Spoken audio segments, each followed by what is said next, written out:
आम्ही भारताचे लोक या चॅनलच्या माध्यमातून उपस्थित सर्व भारतीय मी भारतीय या तत्वावर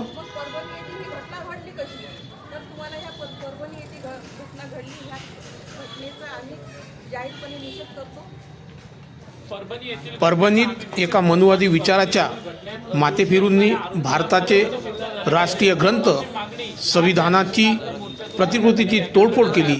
त्याच्या निषेधार्थ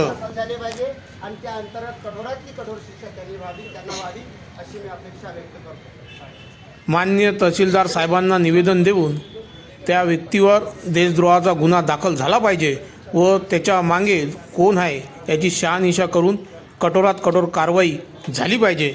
याकरिता आम्ही भारताचे लोक मी भारतीय म्हणून भारतीय बौद्ध महासभा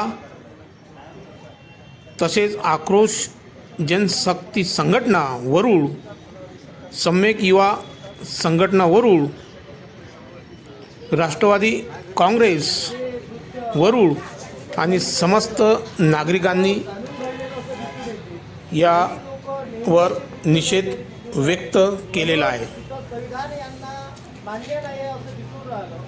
आम्ही अशा लोकांचा निषेधार्थ आज इथं जमलो तर हे कृत्य असं नेहमी घडत आलं तर आम्हाला आता जोमानं रस्त्यावर उतरावं लागलं।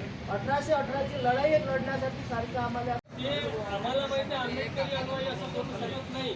शासनानं त्याचं तीव्र आम्ही कसं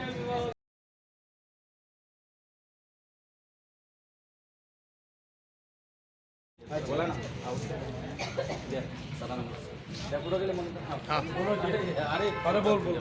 परभणीमध्ये झालेल्या घटनेच्या विरोधात ज्या प्रमाणे आपण या ठिकाणी तहसीलमध्ये निषेध करण्याकरता आलेलो आहोत, तर आम्ही भारताचे लोक या न्यूजचे आम्ही चॅनलचे प्रतिनिधित्व करण्याकरता या ठिकाणी आलो आणि आपण त्या निषेधा समर्थात काय बोलू शकता? परभणीची घटना ही एक अशी घंटा वाजवली गेली या देशामध्ये।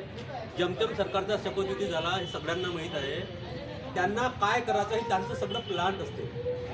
या देशामध्ये त्यांना मनुस्मृतीचं राज्य पुन्हा आणायचं आहे आणि जर मनुस्मृती आणायचं आहे तर त्यांना हे धक्के वारंवार हे द्यावं लागणार, कारण तुम्हाला अस्थिर केल्याशिवाय संविधानाला त्यांना संविधानच मान्य नाही। खरं म्हणजे भाजपचा अजेंडा आहे, RSSचा अजेंडा आहे, त्यांना संविधान मान्य नाही। त्यांना संविधान उलटवून लावायचं आहे, तर संविधान जर उलटवून लावायचं आहे तर तो हा पहिला प्रकार आहे त्यांचा। असे प्रयत्न वारंवार होणार आहे। आपण सजग राहण्याची गरज आहे, कारण इथून पुढं या देशामध्ये यादवी मांजल्याच्या राहणार नाही। या देशातलं जे वातावरण आहे अस्थिर आहे, प्रत्येकाच्या मनात खतखत आहे, प्रत्येक राजकीय पक्ष दहशतीत आहे। कारण इथं जर विरोधी पक्षच नसावा अशी जर काही राजकारण्याची भूमिका असेल तर निश्चितच हा देश हुकुमशाहीकडे वाटचाल करणार आहे आणि मनुस्मृतीचं राज्य आल्याशिवाय राहणार नाही। त्यामुळं बाकीच्यांपेक्षा आंबेडकरी समूहाची जे लोक संविधानाला मान्य करतात, जे लोक संविधानाला मानतात, त्या लोकांची जबाबदारी जास्त आहे। जसा ते लोक नारा देतात पटेंगे तो कटेंगे, तो नारा त्यांच्यापेक्षा तुम्हाला जास्त महत्त्वाचा आहे। आमचं बायबर्केशन इतक्या मोठ्या प्रमाणात आहे की त्या बायबर्केशनवर चर्चा न केलेली तरी संविधानाचं मूळ आहे, संविधानावर बोललं पाहिजे।